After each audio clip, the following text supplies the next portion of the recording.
this is Dr. Jared Garris. I'm the Glenn County Health Officer. I'd like to do a weekly review for July 29th. So unfortunately, we continue to have increasing cases. We're now at 311 cases. We've had 127 cases in the last 14 days. So we continue to have more and more cases. Lots of talk about the metrics, and so I thought I would just talk about that for just a few moments. So there's two metrics that we keep falling out on. And one of them is the total number of cases, new cases that we have. And in Glenn County, we are allowed to have 29 cases in 14 days. So not that many cases. We've had 127 cases in the last 14 days. So we've had quite a bit more than what we are allowed. How the state reports it out is the number of cases per 100,000. And when you do that, of course in Glenn County we don't have 100,000 people.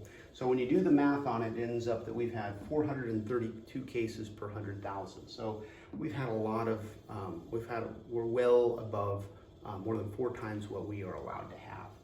I will mention that if you go on the state's website, that it'll say 160 or something like that. And unfortunately, their data is it's a couple of weeks old. They're behind on reporting out. And so this is the data as of the 29th, is 432 per 100,000. The other trigger that we keep falling out is the number of people who get tested, the percentage of them being positive. And so we are at 8%, so 8% or less is the goal, and we are at 18%. And unfortunately, that number seems like that keeps slowly creeping up a little bit as well. So what are the consequences of being on the watch list? And so I think one of the big ones is the kids aren't able to get back into the classroom for in-person learning.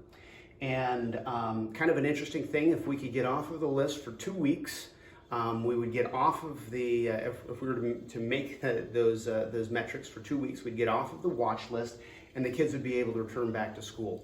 Now, even if we ended up back on the watch list, what would happen is that schools would continue to remain open, but if they had an outbreak, they may have to close.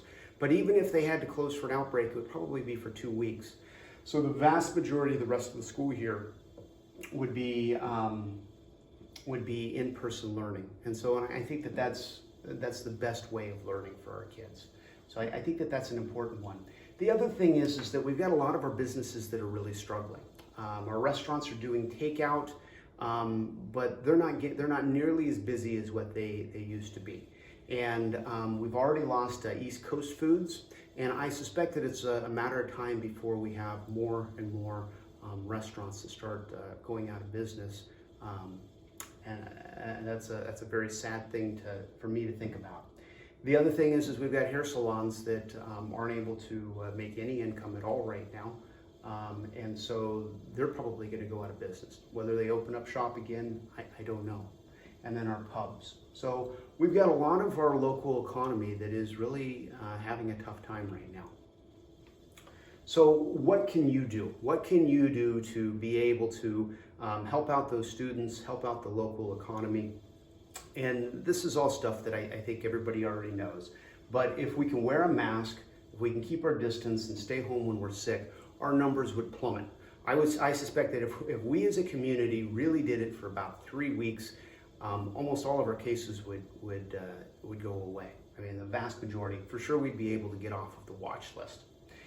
Now that said, majority of the cases are spread by family members and close friends. People getting together, barbecues, Father's Day, I mean, you name it. We've got lots of reasons why people get together. And that's where most of the spread of COVID-19 happens.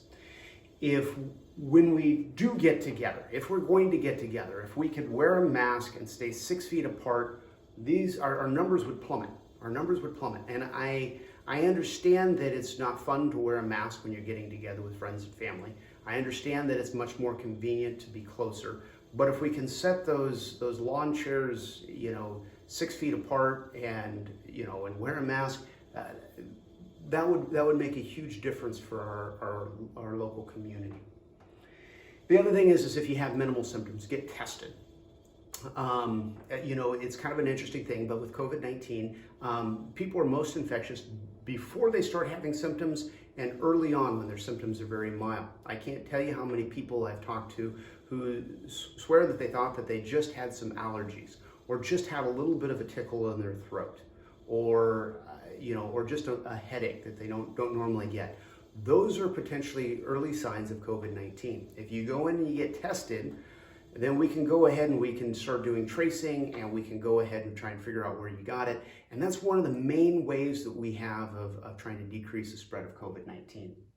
I will mention that the Optum Care, that's our the state site for getting tested. It's in Memorial Hall in Orland. That it's completely free. They charge your insurance, but they don't charge you, so there's no cost to you. If you don't have any insurance, they just write it off, okay? And right now we have a 4-day turnaround period on that. When people have early symptoms, if they can go in, get tested, in 4 days we have the answer. If they can stay home while they're having those, while they're starting to have those symptoms, it really allows us to be able to track this and help slow down the spread. Once again, the community is really needing us to do these simple things. It allows us to be able to get our kids back in the classroom, and it allows us to be able to help out our businesses, and potentially it even helps protect our loved ones. I'm hoping that as a community that we will take this seriously and do these simple things. Thank you.